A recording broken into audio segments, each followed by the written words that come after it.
কি আমি চুপচাপ বসে আছো কেন? আরে সাম্বা, জানো আজকে আমার মন ভালো নেই।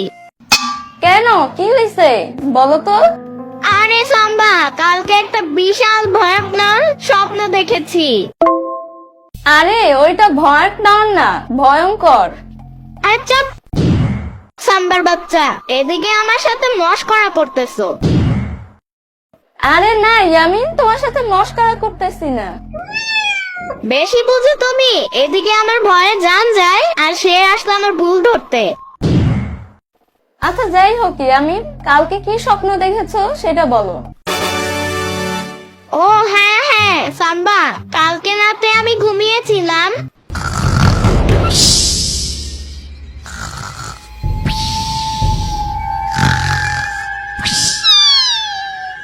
অনেকক্ষণ পর ঘুমাইছি। এইবার ইয়ামিন তোমাকে দেখাবো মজা। ইস, মুবলে আসো, কি গন্ধ তোমার মুখে। আমার পুরো রুমই গন্ধে ভরে গেছে। কতদিন যাবত দাঁত ব্রাশ করো না? হ্যাঁ, আমার ঘুমটাই নষ্ট করে দিছো। তোমার মুখে এত গন্ধ কেন? তোমার আম্মু মারে না? ব্রাশ করো না তুমি? আরে পাগল, ভূতদের কোনো বাপ মা থাকে না। তাইলে তোমার জন্ম হয়েছে কিভাবে? হ্যাঁ, আরে আমি বাতাসে হইছি। তাইলে আমি যদি ফ্যানের বাতাসের নিচে যাই, তাহলে কি আমারও বাচ্চা হবে? আরে ধুর, এসব বাদ দাও ইয়ামিন, আমি তোমাকে এখন ভয় দেখাবো। এই, তুমি কি মজা করতেছো আমার সামনে এতক্ষণ যাবত? আরে ভূতেরা কখনো মজা করে না, যা বলে সবকিছু সত্যিই বলে। যাই হোক, ভালোই হলো। আমি ভূতদের একদম পছন্দ করি না। আচ্ছা ঠিক আছে, আমি তাহলে এবার তোমাকে ভয় দেখানো শুরু করলাম। ওকে, রেডি, 1 2 5। আরে 1 2 পরে 5 কিভাবে হয়? 1 2 পরে তো 3 হয়। চুপ, আদ্দা ফাও কথা। আচ্ছা সত্যি করে বলো তো, তোমার চোখ লাল কেন? তুমি নিশ্চয়ই সিগারেট খাও। দাঁড়াও, তোমার আম্মুকে বইলা দিমু। আরে এরকম কিছুই না, আমরা সারা রাত জেগে থাকি, এই জন্য আমাদের চোখ লাল থাকে। আরে কেন, তোমার গার্লফ্রেন্ড লেখা দিছে নাকি? আরে পাগল, ভূতদের কখনো গার্লফ্রেন্ড থাকে না, বুঝছো? সাম্বাও তো একটা ভূত, তাইলে ওর কেমনে বয়ফ্রেন্ড আছে?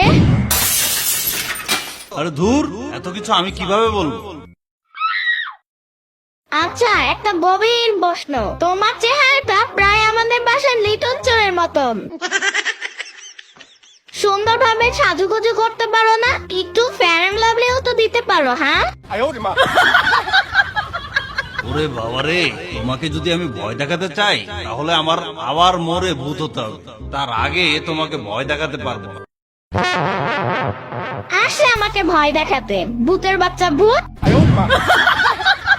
তোমাকে ভয় দেখানোর চেয়ে আমি যদি এখন দিন মজুরি করতাম তাও কিছু টাকা পাইতাম।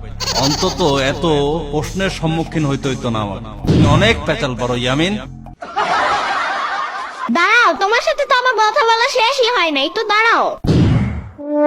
ওরে বাবারে, আমি পালাই পালাই, এই ইয়ামিন আমাকে মেরেই ফেলবে। ইয়ামিন গেম খেলছে।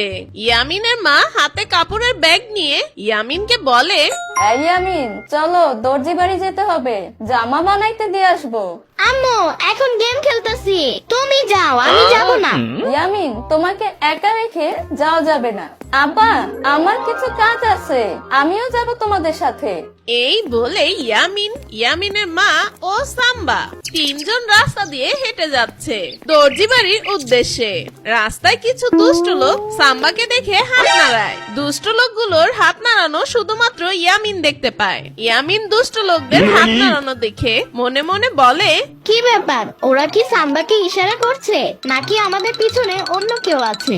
এই বলে ইয়ামিন পিছনে তাকায়, কিন্তু ইয়ামিন পিছনে তাকিয়ে দেখে পিছনে কেউ নেই। সে সময় রাস্তায় তারাই তিনজন। এখন ইয়ামিন রাগান্ন চোখে সেই দুষ্ট লোকগুলোর দিকে তাকায়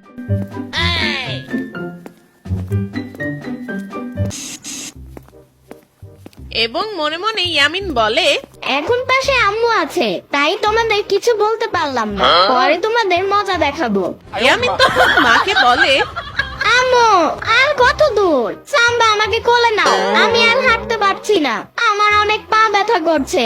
ইয়ামিন, তোমার মতন আটার বস্তা কোলে নেওয়া যায়? তুমি যে ভারী। সাম্বার বাচ্চা, কি বললা তুমি? আমি আটার বস্তা?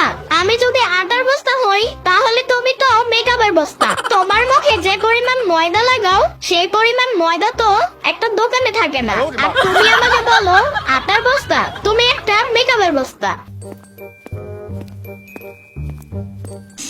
হাঁটতে হাঁটতে সবাই একটি পাখির দোকানের সামনে দিয়ে যাচ্ছে। ইয়ামিন পাখির দোকান দেখে দাঁড়িয়ে মাকে বলে, আম্মু দেখো কত সুন্দর পাখি। পাখি তো গাছে থাকবে, এই দোকানে কেন? আম্মু দেখেছো পাখিগুলো তো কথা বলছে। পাখি কি আমাদের মতন কথা বলতে পারে? হ্যাঁ ইয়ামিন, পাখি আমাদের মতন কথা বলতে পারে। আম্মু পাখি যদি কথা বলতে পারে তাহলে ওদের কথা বলা শিখায় কে? ওরা কোন স্কুল থেকে কথা বলা শিখে? ওদের স্কুল কি আলাদা? ওরা কি গাছের ডালে বসে সবাই একসাথে ক্লাস করে?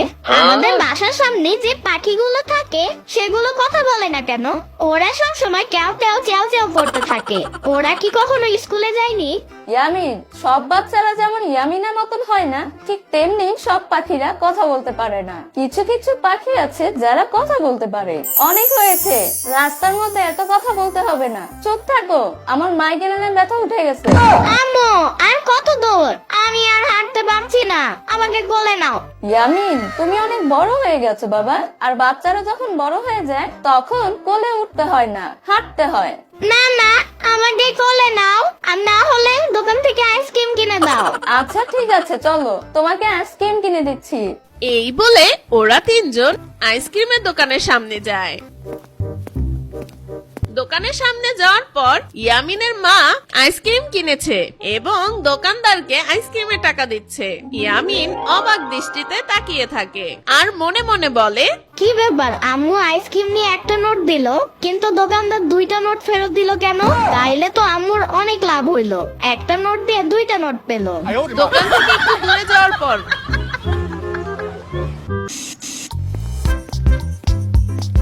ইয়ামিন তার মাকে বলে, আম্মু তুমি তো আইসক্রিম কিনে অনেক লাভ করলা। তুমি দোকানদারকে একটা নোট দিলা আর দোকানদার তোমাকে দুইটা নোট ফেরত দিল। দোকানদার কি গাধা, তাই না আম্মু? ইয়ামিন, এটা বুঝতে গেলে তোমাকে আরো একটু বড় হতে হবে। এখন বকবক কম করো, আমরা চলে এসেছি। সবাই দর্জি বাড়ির সামনে দাঁড়িয়ে ইয়ামিনের মা দর্জিকে ডাকছে। আপা বাড়িতে আছেন? একটু কাজের জন্য আসলাম। ইয়ামিন শুনে অবাক দৃষ্টিতে চোখ বড় বড় করে একবার তার মার দিকে তাকায়, আরেকবার সাম্বার দিকে তাকায় আর মাকে বলে, আম্মু তোমাদের আরেকটা বোন আছে? মানে আমার আরেকটা খালামণি আছে? এটা তো আগে কখনো বলনি। ইয়ামিন, কে বলছে তোমাকে আমাদের আরেকটা বোন আছে? আম্মু তুমি তো মাত্র বললা আপা আপা বলে ডাকলা। তোমার যদি আপা হয় তাইলে তো আমার খালামণি হবে, তাই না? কিন্তু আমার একটা বিষয় মাথায় ঢুকছে না। তোমার এক বোন যদি দর্জি হয়, আরেক বোন মানে তুমি যদি রাধুনি হও, তাহলে তোমার আরেক বোন সাম্বা। হিসেব অনুযায়ী সাম্বা তো ঝাড়ুদার হওয়ার কথা। ইয়ামিনের বাচ্চা। ইয়ামিন, ইয়ামিনের মা আর সাম্বা ওরা তিনজন সোফার উপরে বসে। সামনে দুজন দর্জি, একজন টেবিলের উপর কাপড় কাটছে আর একজন সেলাই মেশিনে সেলাই করছে। আপা কিছু কাপড় নিয়ে এসেছি, এটা দিয়ে জামা বানিয়ে দিবেন। দর্জি তখন কাপড় নিয়ে টেবিলের উপর রাখে, কাপড় কাটতে শুরু করে। এটা দেখে রাগে ইয়ামিনের চোখ লাল হতে থাকে। ইয়ামিন সোফা থেকে উঠে দাঁড়িয়ে ইয়ামিনের মার সামনে গিয়ে বলে, আম্মু তুমি কাপড় দিলা কেন? দেখো না তোমার এত সুন্দর কাপড় ওনারা কেটে নষ্ট করছে। ইয়ামিন দর্জির দিকে আঙ্গুল উঠিয়ে বলে, খালামণি তোমরা ভালো না, আমার আম্মুর নতুন কাপড় কেটে নষ্ট করছো। ইয়ামিন তার মার দিকে তাকিয়ে বলে, আম্মু চলো, এখানে তোমার জামা বানাতে হবে না, আমরা অন্য কোথাও যাই। এত সুন্দর কাপড় কেটে নষ্ট করছে, তারপরও তুমি এখানে জামা বানাবা? ইয়ামিন, কাপড় না কাটলে জামা বানাবে কি করে? তাই তো ওনারা কাপড় কাটছে। জামা বানাতে হলে আগে কাপড় কেটে তারপর সেটা সেলাই করে পরতে হয়। আম্মু তাই বলে তোমার এই নতুন কাপড় কেটে জামা বানাতে হবে কেন? বাসায় গিয়ে আমি আম্মুকে সব বলে দিব। সাম্বার কাপড় নেই, সাম্বার কাপড় দাও। সাম্বার কাপড় কেটে জামা বানা, তোমার নতুন কাপড় আমি কাটতে দিব না। তখন দর্জি ইয়ামিনের সামনে এসে বলে, ইয়ামিন বাবু সোনা, একটা জামা বানাতে হলে প্রথমে কাপড় কিনতে হয়, মাপ অনুযায়ী কাপড় কাটতে হয়, তারপর সেটা সেলাই করে জামা রেডি করতে হয়। এখন কি পুরো বিষয়টা বুঝতে পেরেছো? দর্জি ইয়ামিনকে বোঝানোর সময় সাম্বা দর্জিকে একটা কাপড়ের ব্যাগ দিয়ে বলে, এই নেন, আমার কাপড়টাও নেন।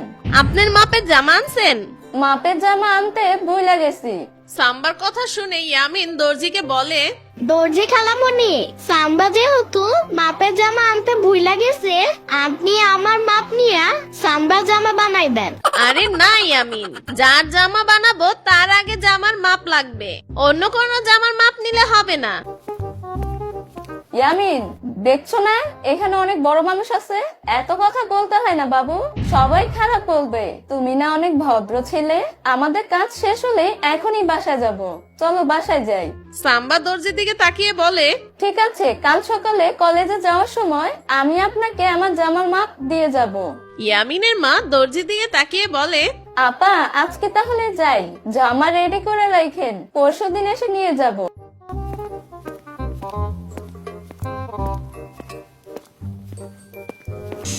পরের দিন সকালবেলা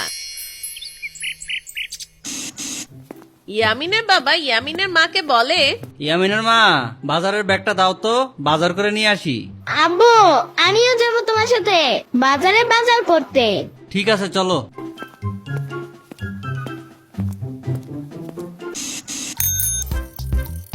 এই বলে ইয়ামিনের বাবা বাজারের দিকে যায়।